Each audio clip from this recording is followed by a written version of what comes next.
সকাল থেকে বৃষ্টি থাকার কারণে আসতে কিছুটা বিলম্ব হয়েছে।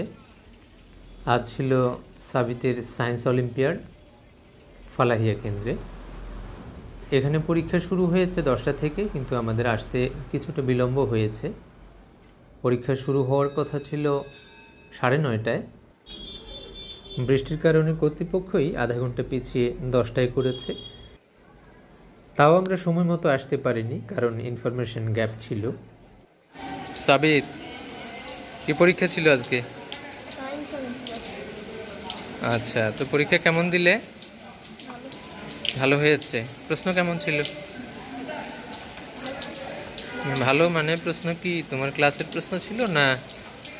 3 ক্লাস। কোন কোন ক্লাস? 6, 7, 8 এর প্রশ্ন ছিল। তো বেশিরভাগ প্রশ্ন কোন ক্লাসে ছিল মনে হয়? 7, 8 বেশি ছিল। তো তোমাদের জন্য তো সেটা জটিল হবে। তো পরীক্ষা কি ভালো করা যাবে? দেখি পাশের পরীক্ষা না প্রতিযোগিতামূলক পরীক্ষা? প্রাইজ কি দেবে এখনো জানা হয়নি। সনদ দেবে? প্রাইজও দেওয়ার আছে নাকি? বৃত্তি দেবে? বৃত্তি, অর্থ সহায়তা? আচ্ছা আচ্ছা আচ্ছা। তো এখানে কোথায়, কোন ক্যাম্পাসে বলো? ফালাহিয়া, আল জামিয়াতুল ফালাহিয়া কামিল মাদ্রাসায় হলো। কি পরীক্ষার নাম কি? Science olympiad. শুধু এটাই?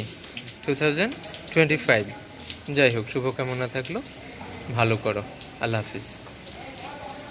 তোমার কোন প্রতিষ্ঠান? আলিয়া কামিল মাদ্রাসা। যে পুরো নাম বলো। আচ্ছা আচ্ছা। তো পরীক্ষা কেমন হয়েছে? কোন কোন বিষয় পরীক্ষা ছিল? বিজ্ঞান আর গণিত। তোমরা কোন ক্লাস থেকে দিলে? অষ্টম শ্রেণী। ম্যাক্সিমাম প্রশ্ন কি অষ্টম শ্রেণী ছিল না ষষ্ঠ সপ্তম? কেউ কেউ বলছে ম্যাক্সিমাম প্রশ্ন ছিল নাকি অষ্টম শ্রেণীর। ষষ্ঠ ছিল। কোন কোন সাবজেক্ট ছিল? ম্যাথ আর বিজ্ঞান, সায়েন্স। আচ্ছা আচ্ছা, তাহলে ভালো করা যাবে আশা করছো? আচ্ছা, ঠিক আছে, ধন্যবাদ। তোমাদের এই ক্যাম্পাস থেকে অশেষ ধন্যবাদ জানাচ্ছি এবং পরীক্ষায় ভালো করো সে প্রত্যাশা।